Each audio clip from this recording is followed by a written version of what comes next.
Hello friends, এই দেখো আজকে আমি সকাল সকাল কি রান্না করছি। মশলাটা দেখে নিশ্চয়ই তোমরা অনেকে বুঝতে পারবে আমি কি রান্না করছি। আজকে আমি রান্না করছি হাড় ছাড়া মাংস, ঠিক আছে? তো তোমরা দেখতেই পাচ্ছ আমি মাংসই যেমন মশলা করতে হয় ঠিক তেমন মশলা করে মশলাটা কষিয়ে নিয়েছি। আর এই দেখো তোমাদের সামনে চলে এসছে আমার হাড় ছাড়া মাংস। তো তোমরা কারা কারা হাড় ছাড়া মাংস খেতে ভালোবাসো কমেন্ট করে অবশ্যই বলো। তো এখন আমার মশলাটা কষানো হয়ে গেছে, আর আমি আমার মাংসটার সাথে আলুটার সাথে মশলাটা ভালো করে মিশিয়ে নিলাম।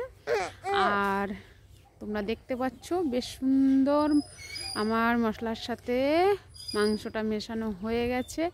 আর আমি ওদিকে বসিয়ে দিয়েছি বাটিতে গরম জল, ঠিক আছে? তো আমি যে কোনো তরকারিতেই একটু উষ্ণ গরম জল দিতে ভালোবাসি, তো সেই জন্য আমি গরম জল বসিয়ে দিয়েছি ওদিকে। আমার জলটাও বেশ সুন্দর গরম হয়ে গেছে, ওদিকে আমার মশলাটাও কষা হয়ে গেছে। তো এখন আমি দিয়ে দেব গরম জল। তো আমি দিয়ে দিচ্ছি গরম জল।